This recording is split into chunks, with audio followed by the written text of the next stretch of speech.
Brownie. It's a podcast bonus. Good morning, Melbourne. Swanee Wild News. Wild news. The Queen has passed away. 96 years old. It's even though she's 96, it still feels like a shock. Yeah. And, we are a very remote outpost of the UK, but we're still a monarchy. And it feels like we're rudderless all of a sudden. Joining us now is 10 correspondent Lucy McDonald live in London. Hi, Lucy. Hello. What is the feeling there in London now that the Queen has passed away?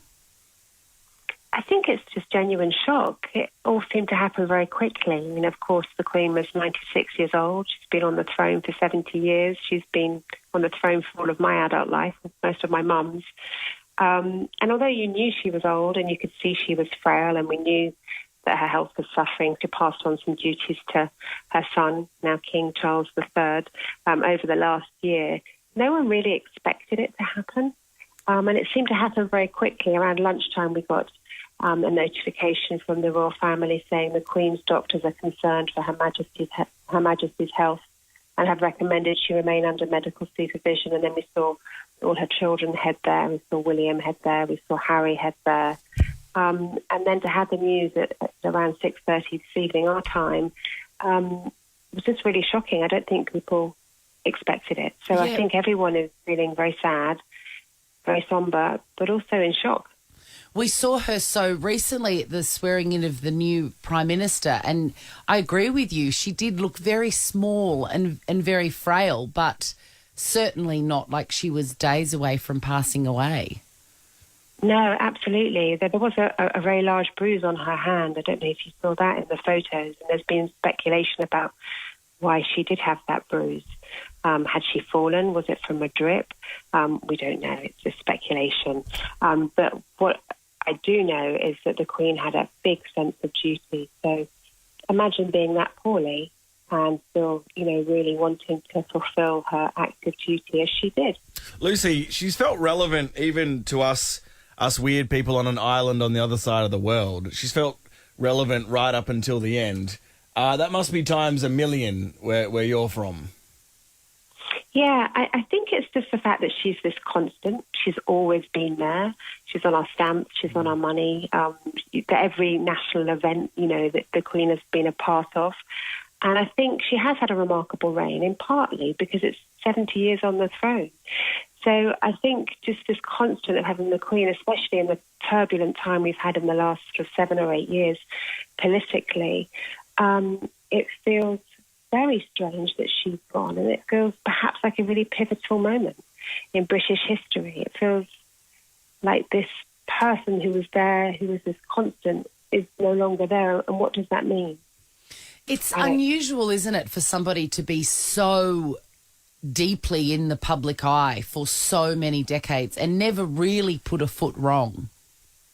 Yeah, absolutely. I mean, when she came to the throne, she spoke about being, the duty and that she would fulfill it. And she really has. And one of the things that people always say about the Queen is they never really knew what she was thinking, but she wasn't interested in the named people, in the big people. She was always interested in the people behind them, the people who did the work.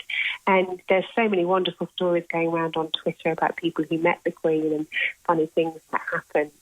So I think that she has got a huge place in the nation's heart, be you a monarchist or a Republican, just by the endurance, really. Yeah. The endurance of being there and being stable and consistent for the last 70 years. And now we've got a new king, King Charles III. I think he's the oldest person to become a king in British history. Wow. It does feel like a real, an unprecedented moment of change. Can you speak about her sense of humour, Lucy? That's what I'm interested in. She seemed to have a great, wicked sense of humour about her. Yeah, there's a fabulous story that I heard tonight for the first time about a couple of hikers from America who met her, I think, on the Balmoral estate. The Balmoral is her beautiful Scottish holiday home right up in the north of Scotland. And they just got chatting to her and one of her, sort of equerries or one of her footmen. And they said, "Oh, if you met the Queen, if you've lived here, because the Queen's got a place around here." And she was like, oh, I haven't met the Queen, but I believe my companion has. And of course, she was the Queen. And they said, can we take a picture of ourselves with your companion? Because we'd love to take a picture of someone who's met the Queen. And the companion said, I think actually you might want to take a picture of... And they didn't let on that it was the Queen. So they loved this sort of idea of her, this couple going back to the States and amazing, showing this picture to their friends. And it's actually original prankster. So what happens now in the UK? Obviously, plans will be mobilised for this unbelievable commemoration. Yeah, absolutely. Well, her body is up at Balmoral in Scotland. That will have to be brought down to London. There's some speculation about whether that will be on a train. The Queen sometimes used to get the train up to Balmoral, or whether she'll be flown back. And then she'll be laid to rest initially in Westminster Abbey, and the chapel will be open and people can come and pay their respects. I think that perhaps her children and her grandchildren will be able to guard her coffin as a ceremonial duty for part of that time, and people can file past. And then she'll be laid to rest, I believe, in Windsor, which was, I think, her favourite. She much preferred that to Buckingham Palace.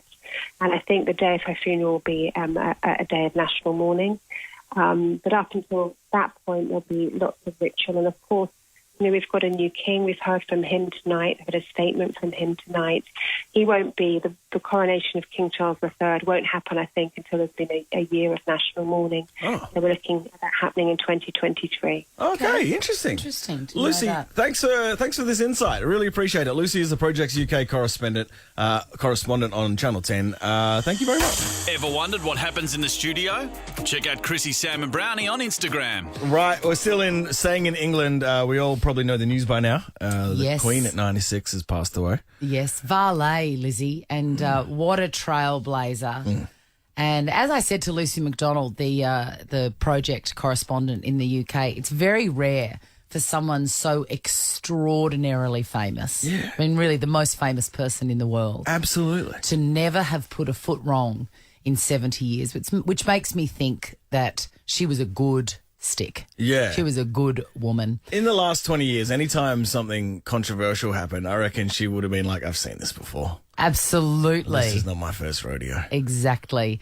Ash from Clyde North, you've got an experience with the Queen. Yeah, well, not myself, more my nanny or dad's mum, but she, every birthday and anniversary of hers and Philip, she would send a card, and it was personalised by my nanny, and then she'd get a response each time from her lady-in-waiting, just a generic card that said, thank you so much, and it's much appreciated by the Queen. And and she did it for Kate and Will's kids. She sent baby booties over that she made herself. Gosh. And so she got a photo of all three of them and in the response back. And, yeah, she's got them in her good old crystal cabinet with every picture and everything else that is Diana or the Queen related. Is your dear Nan still with us? Yeah, she is. How will she be feeling today? Because I think this is going to really knock the oldies.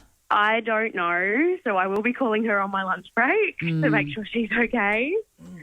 But she's a total monarchist. As I said, she's 3 generations of Aussie, and she's all about the royals. Yes. She's in that kind of Woman's Day new idea generation. Yeah. I like how anything flash goes in the crystal cabinet. Yeah. Yep.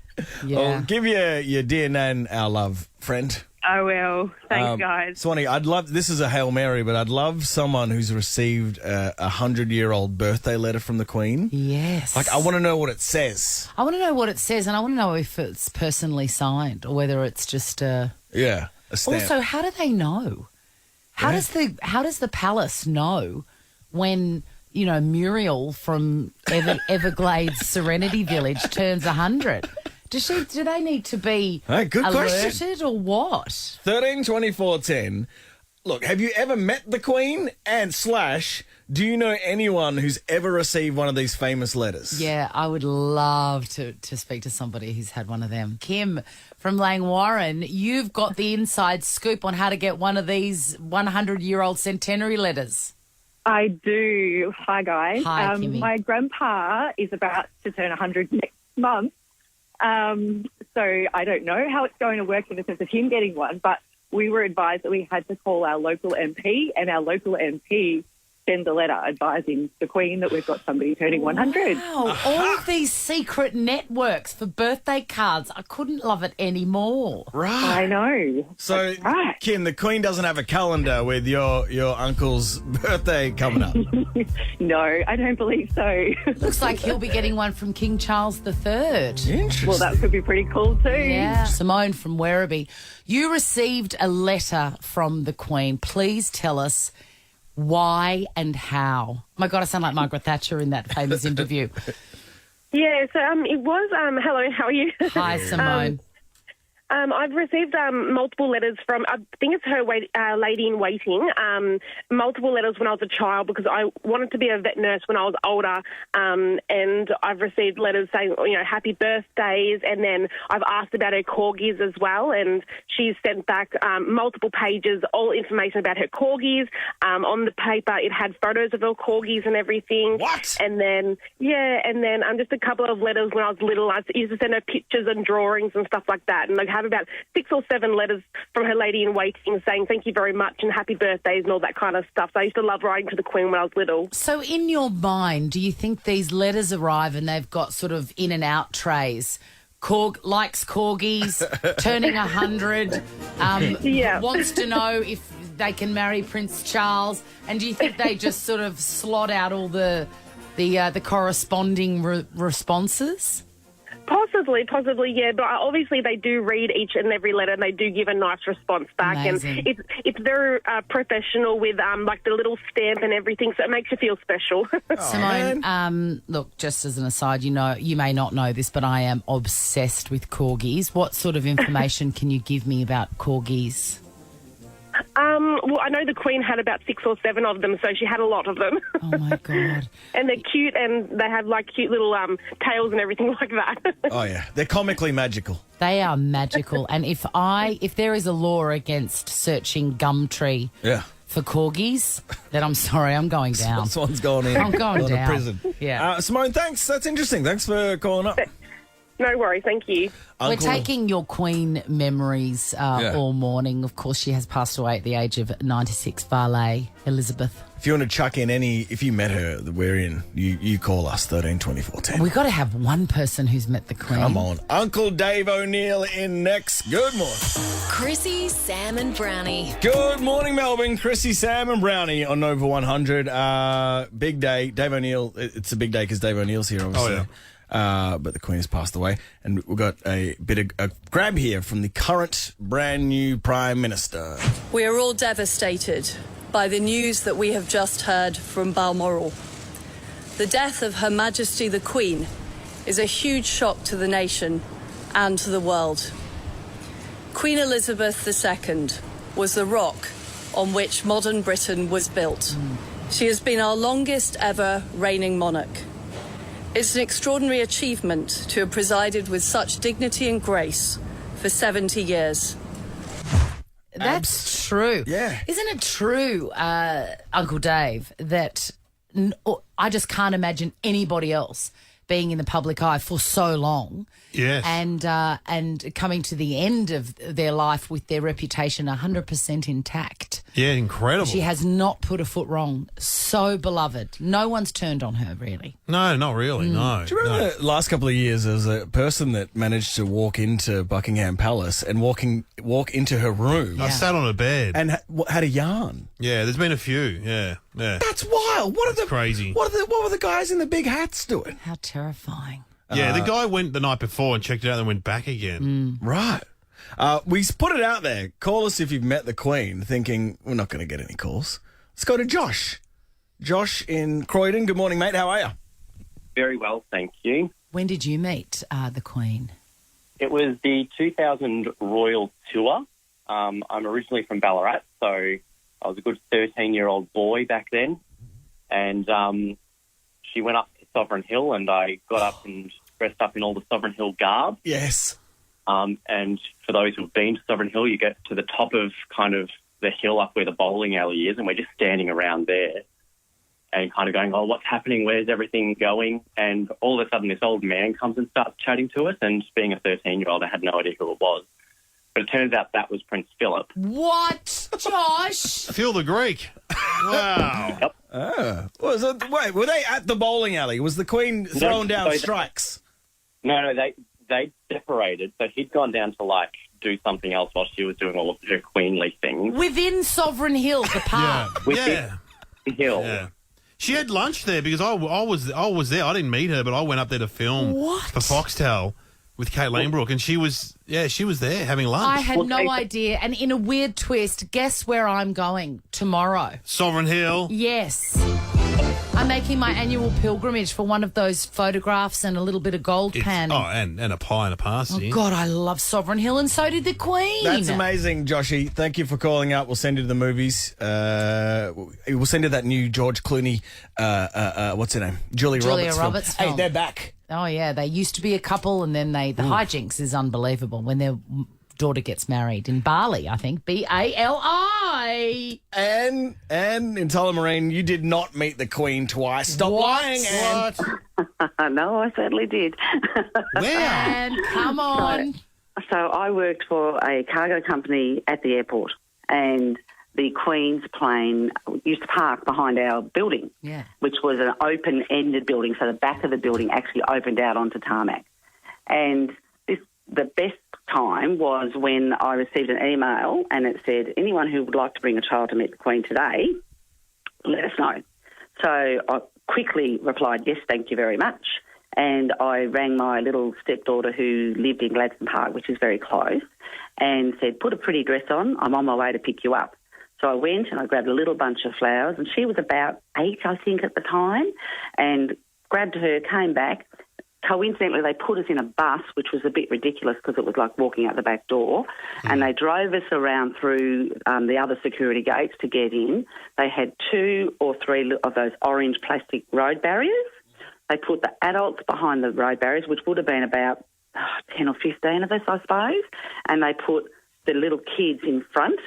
And next thing, the car pulls up and Prince Philip and the Queen get out. Yes. And they come over and they shook everyone's hands, and the Queen was absolutely adorable. So was Prince Philip, and they took the flowers and they spoke to all the kids and said, lovely to meet you. There was a film crew there, but in those days we didn't sort of have phones on us or anything like that. I don't think we're allowed to actually anyway. And they were absolutely beautiful. I secretly wish, and that is a great story, but I secretly wish that Prince Philip had looked at your 8-year-old stepdaughter in the dress and gone, oh, someone's come as a stripper. Yeah, something like that. He probably did, I think. Hey, the Queen and the Rock are very similar. Stay with me. Oh, wow, okay. Why's that? Anytime they're in public, they make everyone feel special. It's true. Very nice. So, and what about the second time? You met her twice. Well, that was the second time. The first time was years prior to that, and there was like hundreds of people, so it was nowhere near as memorable. Sure. But it was just like on the side of the road, and they just slowed the car down and waved. So it was like, hi, hello, but nothing, this was just unique because there was so few people there. So personal. Incredible. And it was really personal. And I said to my little stepdaughter, at the time she was little, and I used to say to her every year, one day you're going to think this is pretty special. You're going to remember this. And her partner's just come to me and said, guess what? She's like, oh, my God, I met the Queen. I said, told her she'd be special one day. That's lovely, Anne. That's beautiful. Thanks for calling. What a great story. Hey, we'll cross back to the UK. Sure. And big hour coming up. Do not move. Uncle Dave's here. We're going to have some fun a bit later. Chrissy, Sam and Brownie. Ripper Show will be back tomorrow. Chrissy, Sam and Brownie. Oh, unless it's a weekend. In over 100.